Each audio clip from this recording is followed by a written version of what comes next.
प्रभु यीशु ख्रीस्त में मेरे प्यारे भाइयों और बहनों, हर दिन का वचन जो हम इन प्रार्थना सभाओं में अध्ययन कर रहे हैं वह हमें आध्यात्मिक रूप से मजबूत कर रहा है। इस जमीनी धरातल से उठाकर सीधे स्वर्गीय ऊंचाइयों पर लाकर खड़ा कर रहा है। अब हमें यह ध्यान देना है कि स्वर्गीय वस्तुएं क्या है और धरती की वस्तुएं क्या है। आज का वचन उसी ओर हमारा ध्यान केंद्रित करने आया है, क्योंकि यदि हम स्वर्गीय वस्तुओं को प्राप्त करने की चेष्टा करेंगे तो हमारा जीवन हमेशा सफल रहेगा, परमेश्वर के साथ एक जुड़ाव में रहेगा। तो आइए आज का वचन का हम अध्ययन करें, जो कि लिया गया है कुलसियों की पुस्तक से, अध्याय 3 पद संख्या 1, और वह इस प्रकार है। अतः जब तुम मसीह के साथ जलाए उठाए गए तो स्वर्गीय वस्तुओं की खोज में रहो, जहां मसीह विद्यमान है और परमेश्वर के दाहिने ओर बैठा है। प्यारे भाइयों और बहनों, हो सकता है कि जब हम शुरुआती तौर पे इस वचन को सुने तो हमें लगे कि ये तो मरने के बाद स्वर्ग की चिंता करने कह रहा है, एक नैतिक सलाह के रूप में। लेकिन इसका अर्थ थोड़ा गहरा है। जब वचन शुरुआती लाइन में कहता है जब तुम मसीह के साथ जलाए उठाए गए, तो इसका अर्थ स्पष्ट है। क्योंकि तुम मसीह के साथ जी उठाए जा चुके हो तो तुम्हारे कर्म भी उसी के प्रकार होने चाहिए। तुम्हारे अंदर एक विश्वास की ज्वाला उठनी चाहिए। एक ही समय पर कानूनी तौर पर एक साथ ऊपर उठाया जाना बहुत महत्व रखता है। पौलुस आज कह रहे हैं कि जब 2000 साल पहले यीशु मसीह कब्र से जी उठा तो आत्मिक और कानूनी दुनिया में आपके पुराने पापी स्वभाव का अंत हो गया है और आप उसी क्षण उसके साथ जी उठाए गए हैं। यह कोई भविष्य की घटना नहीं है, यह आपका आज का वर्तमान सत्य है।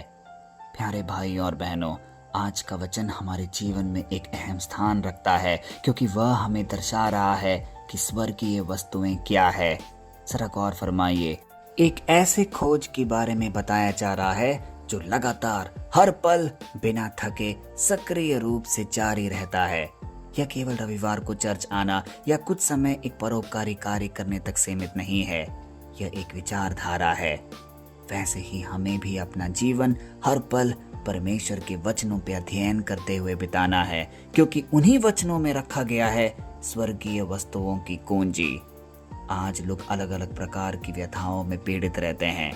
द्वेष, जलन, ईर्ष्या, ये सब तो आम बात हम देखते हैं। क्या हम अपना मन प्रेम, त्याग, समर्पण इन चीजों में बिता रहे हैं?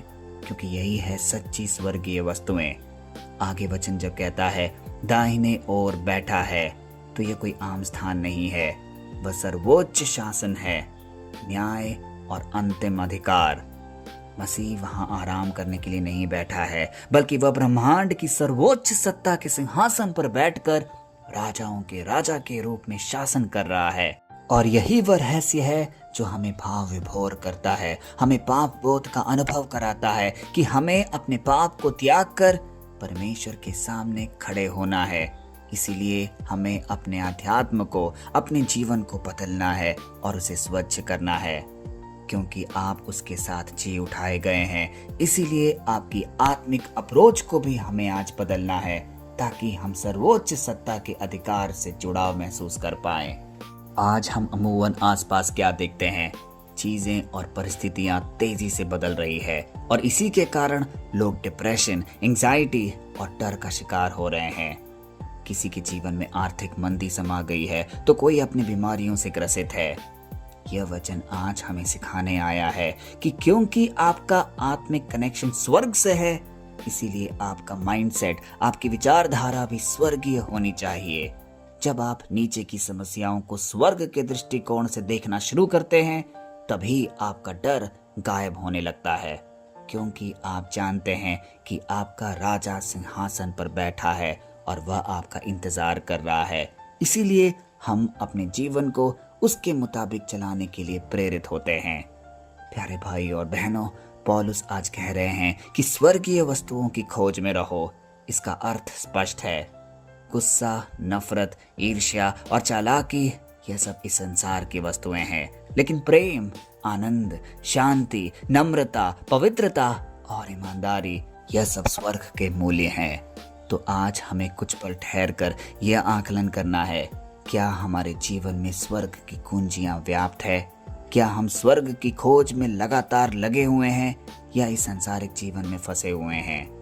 तो आइए कुछ पल मौन रहकर अपने हृदय को स्वर्ग के साथ जोड़े, उस सृष्टिकर्ता के साथ जोड़े जिसने हमारी रचना की है, और हम उनसे दीनहीन होकर प्रार्थना करें कि हे पिता, तू हमें स्वर्ग योग्य बना, हमें स्वर्गीय वस्तुओं की खोजी बना।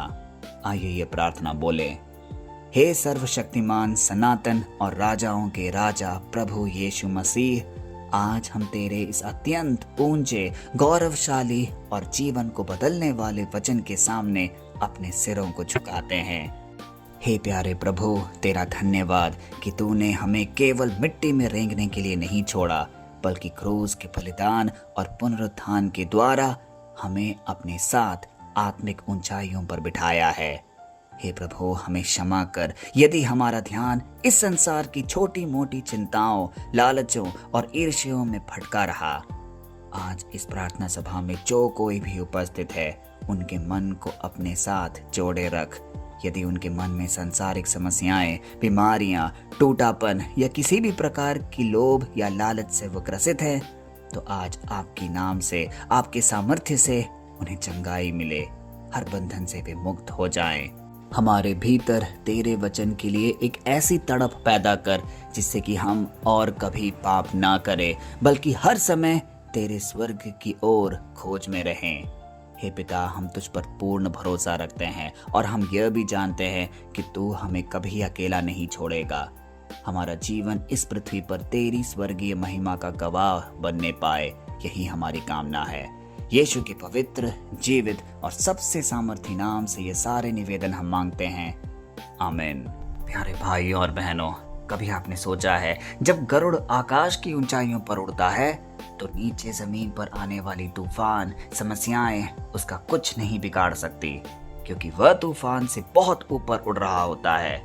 ठीक उसी तरह इस संसार की मुसीबतें, बीमारियां या मंदी या कोई भी दिक्कतें आपके जीवन को नष्ट नहीं कर सकती, क्योंकि आपकी आत्मिक स्थिति इस पृथ्वी के धरातल पर नहीं, बल्कि मसीह के साथ परमेश्वर के दाहिने ओर के सर्वोच्च सिंहासन पर स्थापित हो चुकी है।